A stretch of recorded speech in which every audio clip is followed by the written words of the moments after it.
你去哪儿啊？您去哪儿？跟你的地方一致。我也是。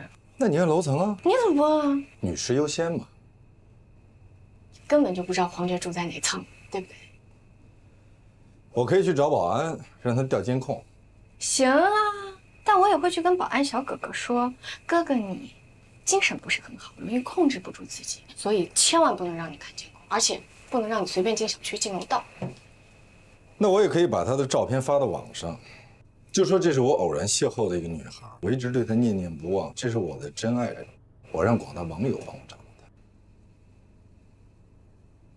行，我可以带你去找她，但是你得发誓，千万不能跟封印说出任何关于她的信息，特别是她的住址。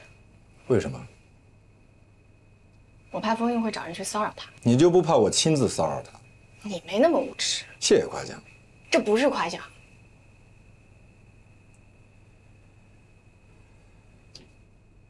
我们到底要在这儿站多久？你还得答应我一件事儿，无论什么时候你去找他，我都必须在现场。同意。你一定不能把我排除在外。你到底按不按电梯？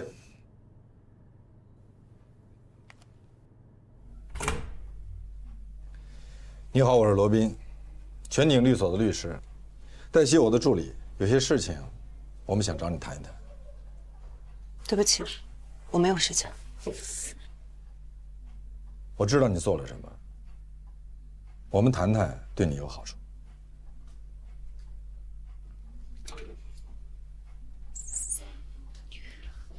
谈吧。为了确保你我的利益，我们这次谈话需要录音。你也可以录。我那有，随时录。那你一定录了公益之星那天晚上所有发生在这间屋子里的事情吧？我只给你们5分钟的时间。你把那个监控视频复制一份给我们，用不了5分钟。这涉及到个人隐私。你涉嫌诬陷。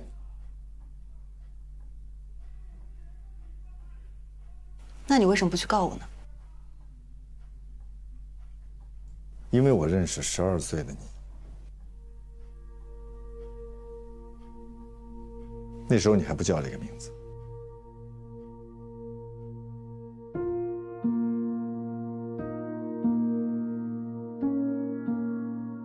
这些我想你应该都还记得吧？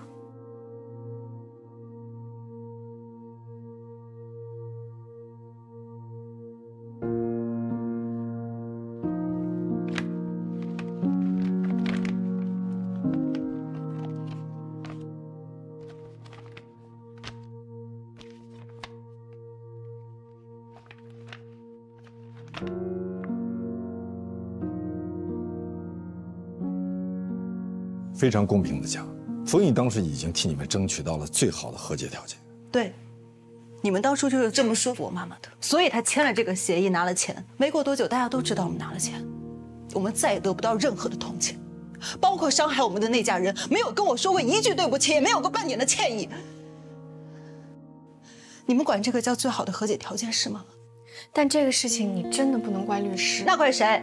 我们原本是受害者，就因为我们同意和解，我们拿了钱，大家就可以造谣，说我们是故意讹钱。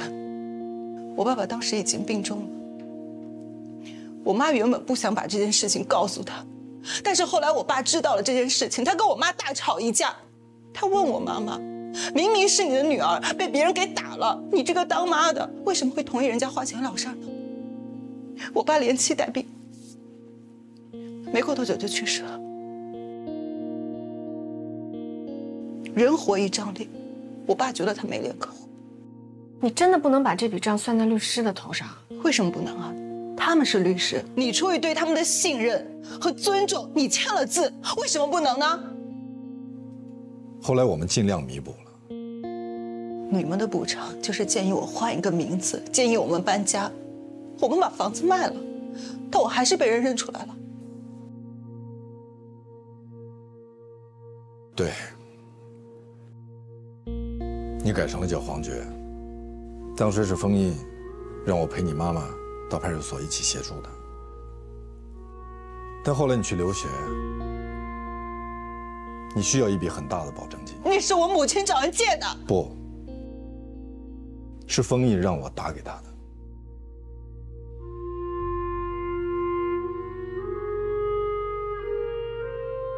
这是汇款凭证。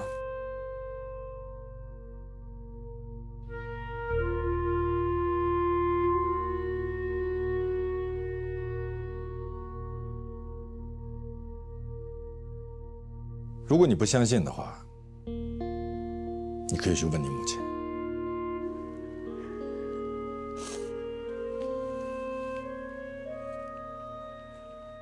我现在1周去看我妈1次，她已经连我都不认识了。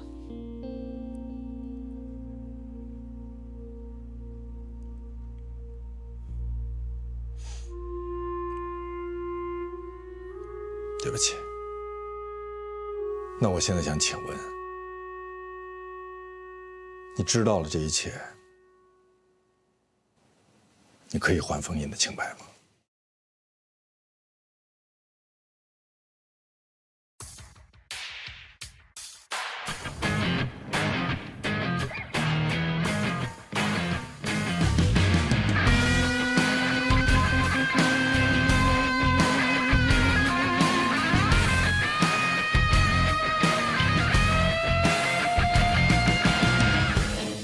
以后见我需要预约。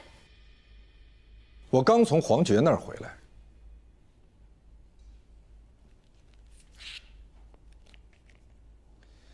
当时他的这个案子很轰动啊。这个案子是封印带你做的，你那个时候是他的跟班儿。我想请问你，为什么把封印骗到黄觉家里去？是封印自己要去的，我只是陪他前往。那你为什么不告诉封印，黄觉是谁呢？封印是办他案子的律师，他都没有认出来他是谁，我为什么要知道他是谁呢？对我而言，他只不过是一个热心公益的志愿者而已。然后我们一起去健身，共享一个健身教练。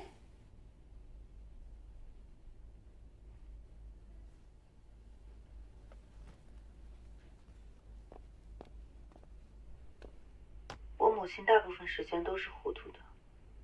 但我知道，他对当年的和解协议一直耿耿于怀，觉得自己上了一个律师的当。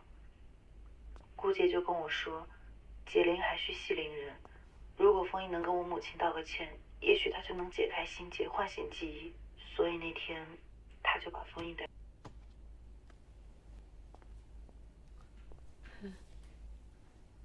我可以理解为，你们收买了那姑娘，或者威胁了她。不可能。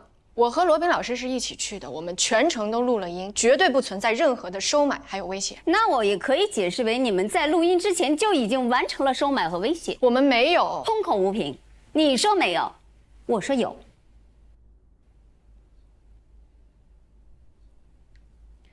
事实上，那天晚上，封印和黄觉到底在那个屋子里发生了什么，我们谁都不知道。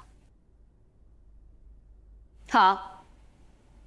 我们大家来重新投一次票，2个选项，选项 A 就是你们说的这个版本，封印那天在那个姑娘家喝断片了，一个人安安静静的睡过去了，什么事情都没有发生。选项 B， 你们收买了姑娘，按照你们所需要的版本重新编了一个这样的故事，然后栽赃嫁祸给我。如果重新投一次票，你们猜大家会选 A 还是 B？ 我想提醒你，黄觉家的客厅有监控，卧室和洗手间没有，所以你还是无法证明到底发生了什么。那你知道这个是什么吗？这是你行车记录仪里的储存卡，你和黄觉在车里的所有对话都被记录在里面，包括当时封印昏睡过去之后，黄觉给你打电话，你当时就在车里。你跟黄觉说不用担心，也不用送他去医院，因为封印喝的断片酒是你给他喝的。你还让黄觉好好想一想，到底要让封印付出什么代价，才能告慰他父亲的在天之灵，以及他和他母亲所承受的全部不幸。如果再投一次票，我倒是可以在投票现场播放一下，你觉得大家会相信谁？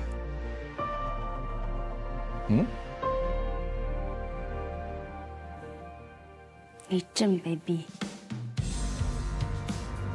是你换了车，人为了达到正义的目的，尤其是当遭遇的对手比较没底线的时候，不得不做这么一两件看起来不太高尚的事情。这是你在做实习生的时候我教给你。没错，所以谢谢，我一直铭记在心。现在我也给你2个选项：一，因为你的身体原因回家休息；二，你也可以仍然待在这个律所，但是你的这间办公室要换一下。你还真是睚眦必报。我还没说完，不管哪个选项，你都必须要跟大家说清楚，这件事情是你弄错了，没面子。我也可以给你提供一个比较体面的版本，比如说，你就说你接到了一个匿名的投诉电话，然后你就当真了，可是没想到这居然是一个愚人节笑话。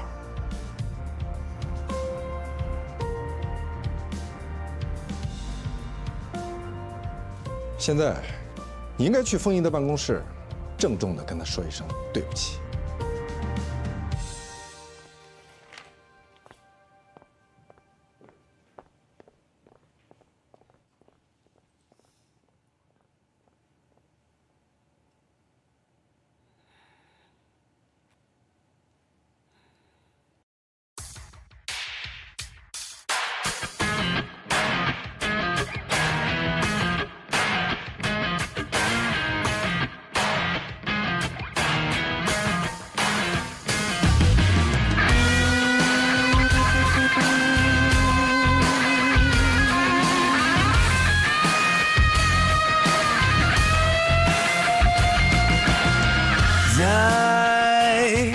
叫做一场没有终点的梦，又能怎样？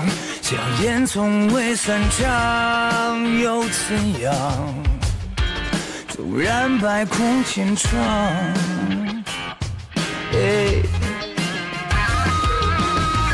只能够战胜残酷，只能去圈住迷途，他要走的每一步，不犹豫，不彷徨，这夜的形状长什么模样？用善良捍卫原则立场。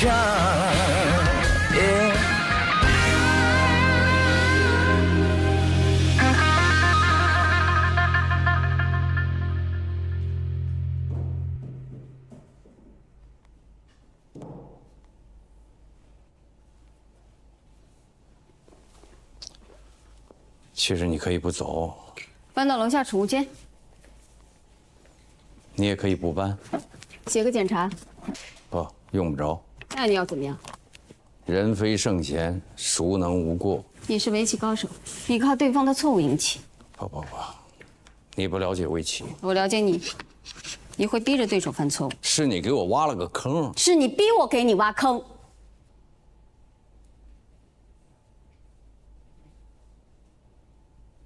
是我跟你共同创建的全景律所，你不善交际，不爱应酬，你不敢自己开律所，是我说服你。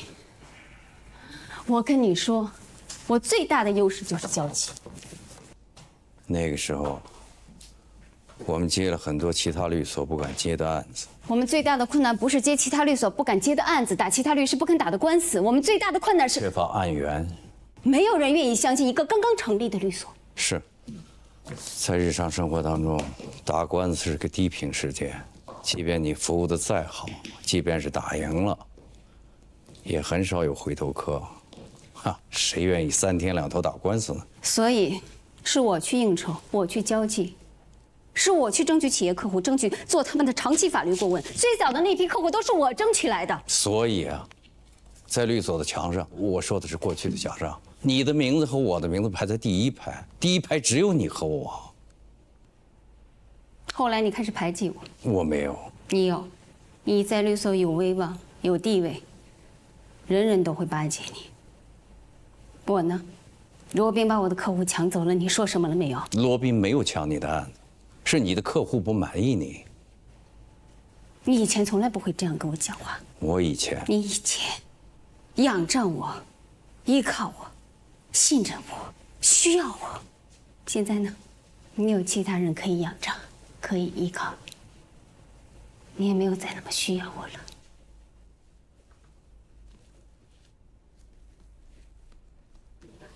我很后悔，我把我最美好的青春，我最好的时光全部贡献给了全景。现在全景人丁兴旺，兵强马壮，我也没有什么再可以给他的了。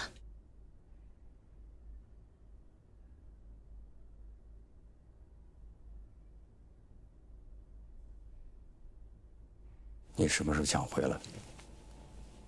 随时。我想带走愿意跟我走的，只要他们愿意跟你走，我绝不拦着。谢谢。那我就把辉耀、东方江和几个客户都带走。不行，你刚刚说还可以的。我以为你说的是带走律师。我当然说的是客户。当然不可以。为什么不可以？他们是我的客户，是我辛辛苦苦维系多年的。所有的客户都是全景的。他们之所以成为全景的客户，是因为我在全景。你太高估了自己了。我可以证明给你看。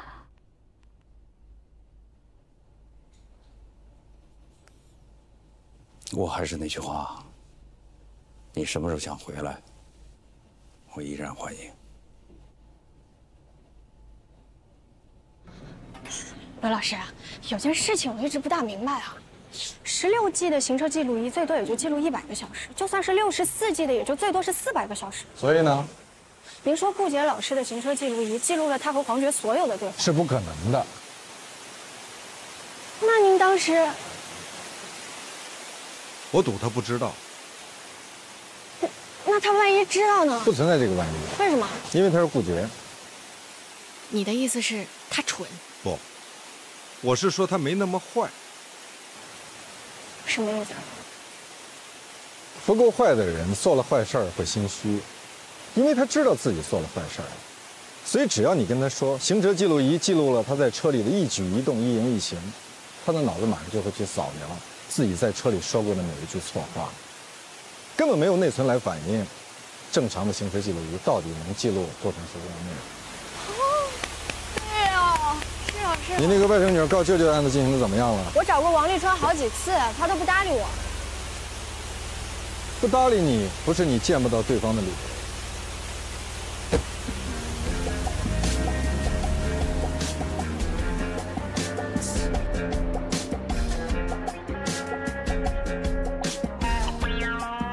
贝蒂斯橄榄油，西班牙的皇室用油，几百年的品质保障。您看一下，这可是原装进口的，不仅食用健康，还能美容护肤呢，最适合您这样的白领。哎，我想问一下，这个发票能办化工用品吗？不能，您买什么开什么。哦，不行，谢谢啊。哎，您后面排队哦，我不是来开发票的。啊，您在这签个字就行。啊，这里是吧？对对对。哎，好嘞，这卡您拿好。好的，好。您好，这是我的名片，我之前给您打过电话。黛西住。什么事儿？是关于您告您舅舅的那个案子。对呀，法院已经立案，你舅舅想要找你商量一下。这事儿没得商量，除非他给我一半。您姥姥姥爷在世的时候就已经说了，这房子是归您舅舅的，而且您跟您妈都已经签了承诺书，说保证不要这个房子。那不是我的签名，我妈也不在世了。你好，这儿能开发票吗？开发票您那边扫码自助。好，那边。你呢就别在我这儿磨叽了，磨叽也没用。他要不同意呢，咱就法院判，法院判多少就多少，都别废话。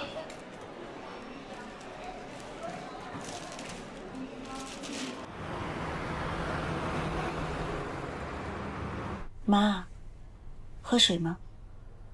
你怎么叫我妈？我不是你妈。那你是谁的妈妈呀？黄觉。我就是黄觉啊。你是黄觉？想起来了吗？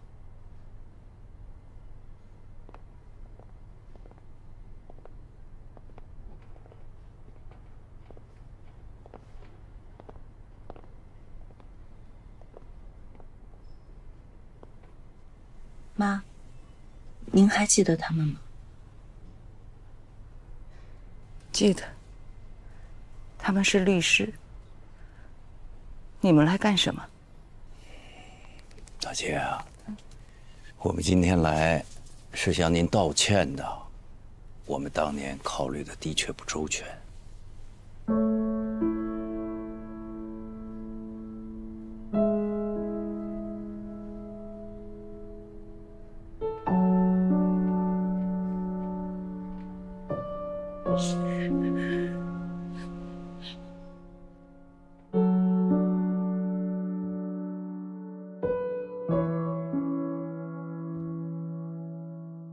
他那外甥女油盐不进的，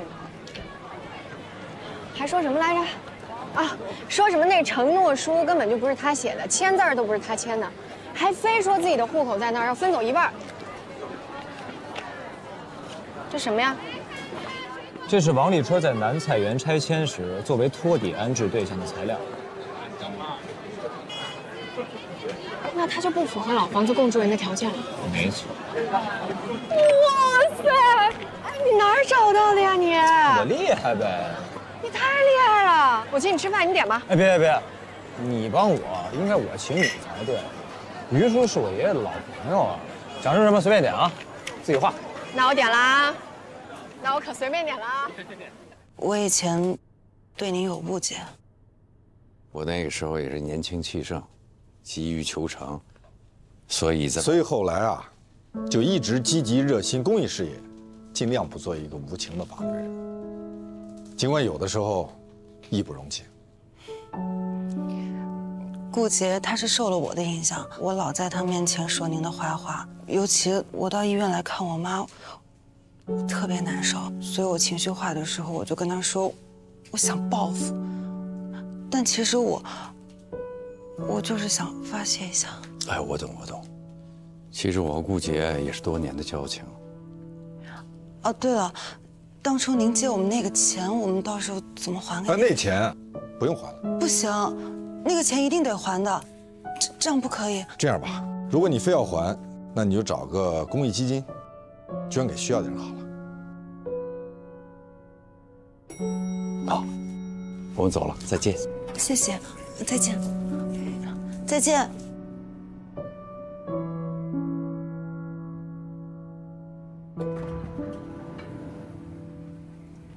别装傻，怎么回事？什么怎么回事？不是你借给他妈妈那笔钱，没怎么回事。说，您还记得他妈当时老到咱们律师所去找您，您让我接待的吗？我记得。然后呢？他就跟我说，虽然房子卖了，搬了家了，名字也改了，但是还是老被别人挖出来，不得安宁。所以他就想带着女儿出国留学，但是还差点钱。你就借给他了？事实上，我是跟他说，咱们帮他筹集了一笔捐助款。多少钱啊？干嘛？你要还我？不是。你当时哪来这么多钱啊？我结婚的钱。我知道兰红为什么不嫁给你了。我没这么伟大，是兰红不嫁给我在先。你一气之下就把那笔结婚的款子给捐了，反正留着也没什么用。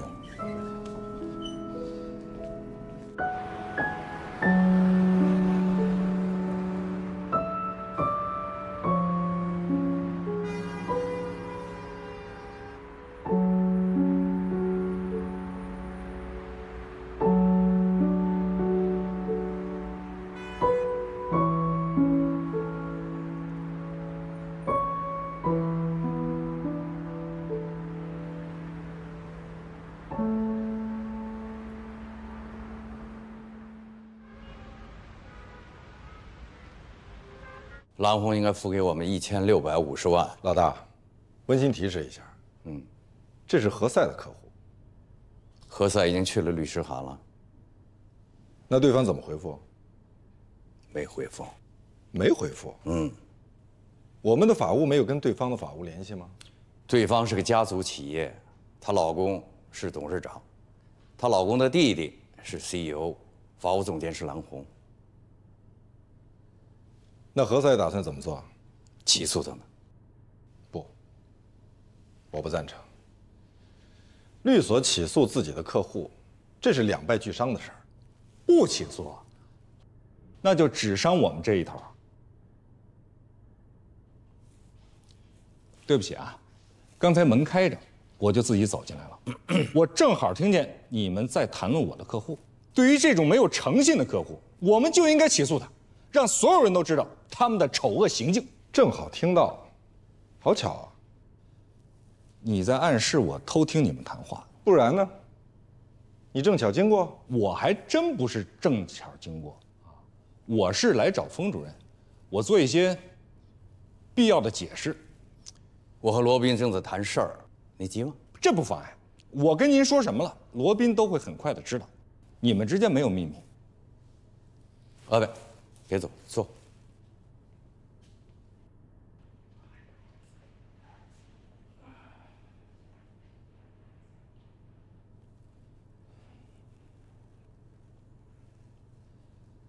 之前，之所以我站在了顾杰的一边，是因为我认为当时顾杰说的是有道理的。在很多事情没有弄清楚之前，我也认为，您当时不适合做律所的执行合伙人。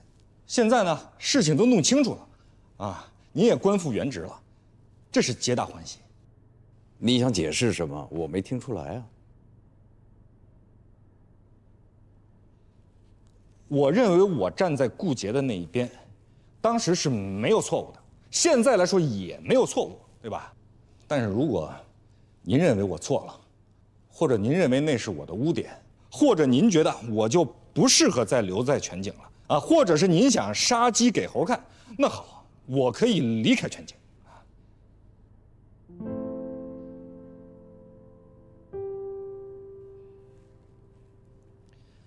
事实上，顾杰也跟我说了，如果是我愿意，我可以跟他一起做创始合伙人，再去开一家新的律所。何塞，没有人想让你离开。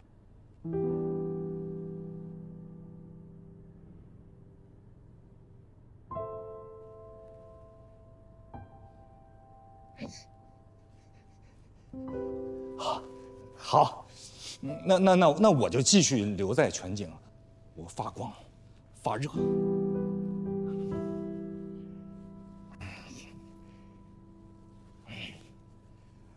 针对这1650万，我认为必须要诉诸法律。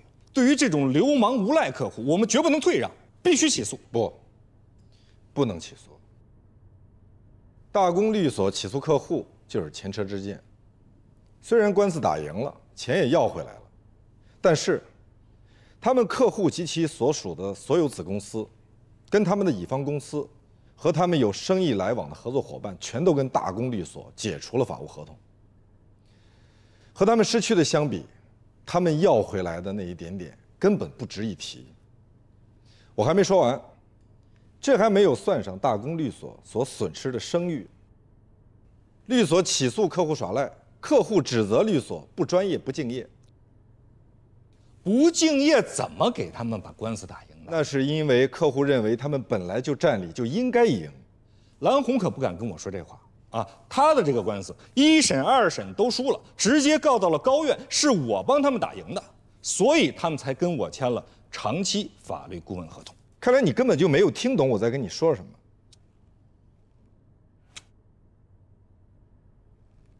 我也不赞成贸然起诉。蓝红手上有几百亿一个案子，1审、2审历经数年，不单纯是一个资金的问题，他们一直打到高院就是想赢，而且不计成本。想想啊，这么一个大集团公司，最看重的就是他们的声誉。你们俩再商量商量，打官司是最后的手段，看看能不能除了这个最后的手段之外，还有没有其他的解决方式。那要想办法先去了解了解，到底卡在哪儿了。卡在你前女友那儿了。哎，也许你去能把这钱给要回来。你给我滚出去！这是封主任的办公室，那也滚出去！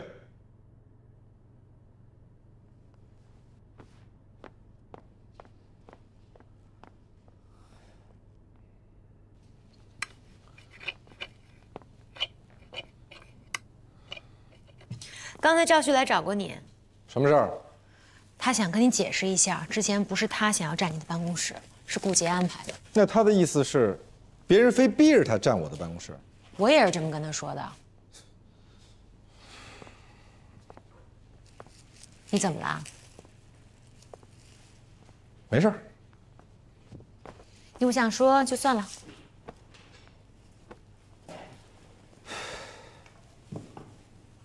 老大交给我一件棘手的事儿，非常头疼。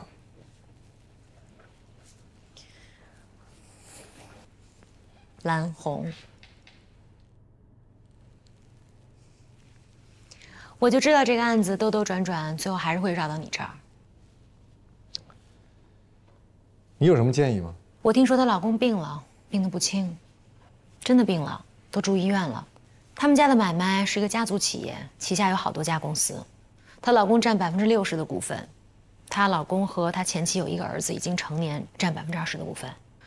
她老公还有一个弟弟，一直负责公司的运营工作，也占20%。那蓝红呢？她不占股，名义上她是公司的法务总监，但是她并没有实权。蓝红生的是一个女儿，我听说她老公家重男轻女，每年春节她老公都要回到她家族过春节，就是和她的弟弟那一家，还有她自己的儿子。蓝红都是带着她女儿到她娘家去吃年夜饭。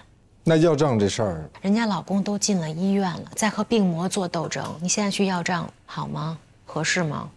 再加上你们俩之前还有那么一段。我敲门了，我听到了。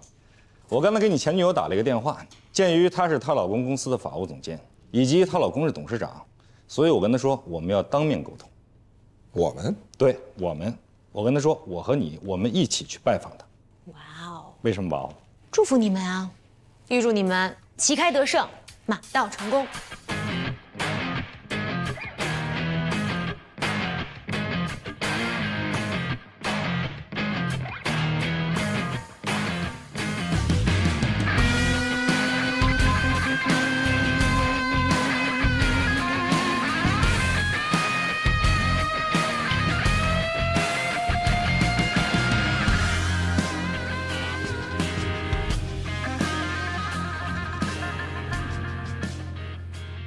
罗宾哥，我姐在里面等你呢。哦，何塞，我同事，蓝红的妹妹。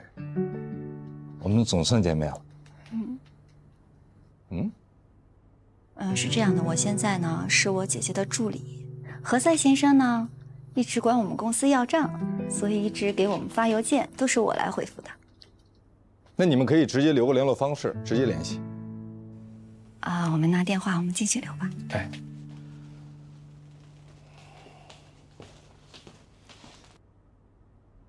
你们是来下最后通牒的吧？我们是来送温暖的，我们是来送温暖的啊。董事长的身体还好吧？这个要问董事长的亲弟弟。兰兰，我说的是实话，他弟弟都不让你去医院呢。那是因为医生说了，脑梗病人容易激动，他生怕他哥见着我跟孩子会太激动了。那现在公司是谁在管理啊？他弟弟。他除了这个弟弟之外，还有没有其他的兄弟姐妹？他父母还在世吗？何塞，你过分了吧？不，我就是提示你一下。你看，如果说你丈夫这边家庭成员还有家庭结构比较复杂的话，那么一定要尽早把遗嘱确定好。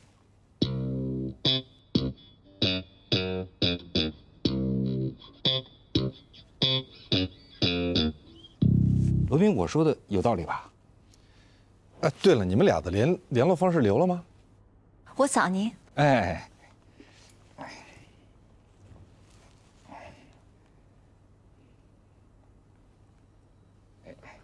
姐，我觉得何塞律师说的对，您是应该把遗嘱的事情提上日程。而且这个遗嘱吧，一定要做个公证啊，一定要有见证人。像我们律所呢，也有这方面的业务。这个有些老板吧，提前先走了，然后家里边呢就打成了一锅粥。这一打官司会打很多年，这种事儿咱见了很多。兰兰送客。不，我还没说完呢。尤其像你们家这种市值100亿的家族企业，一旦打起，你们不就是来要钱的吗？那还何必绕那么多弯子，假装关心我、关心我老公呢？我现在就告诉你，公司所有的事情现在都是他弟弟在管，他亲弟弟。有本事你就找他弟弟要，我把电话给你。你有本事把刚才说的话当面再跟他说一遍。我跟他说立遗嘱的事儿，他一定会感激我的。不好意思，我们先回了。你多保重，也祝你先生早日康复。我没说完呢。你说完了。不是，哎，我真没说完，真说完了。我姐姐最近喜怒无常的。能理解，能理解。那我跟兰兰再说两句。您说。他见了美女就拔不动腿，而且，不，你陷害我，说起来没完没了。您记得微信给我通过。好的，会通过的。好，留步。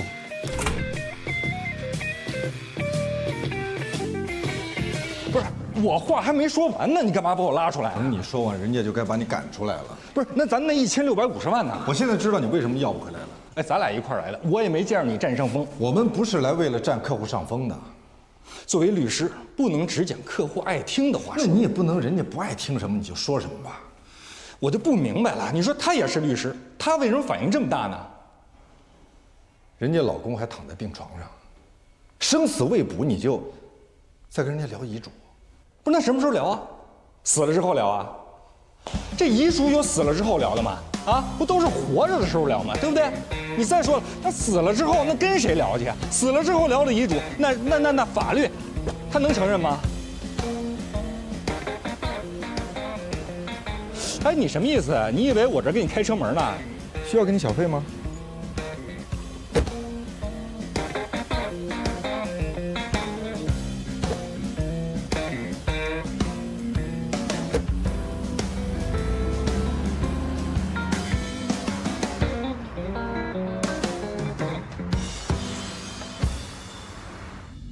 你就不觉得奇怪吗？一般情况，这老公生病了，按常理哈，人之常情，那都应该是妻子到医院去照顾老公。可是他们家呢，居然不让兰红到医院去看丈夫，那是人家的家务事儿。我不同意你这说法啊。这婚姻法和继承法管的都是家务事儿，但那说的是发生纠纷以后。一名好的律师就是要帮助客户在纠纷发生以前避免纠纷。帮助客户的前提是要得到客户的认可。如果客户都不接受你，我不管他接受不接受，我就是要尽到一个律师的责任和义务，尽到必要的提醒义务。结果就是你被赶出门外。赶出门外，那是你看到的假象啊，真相呢？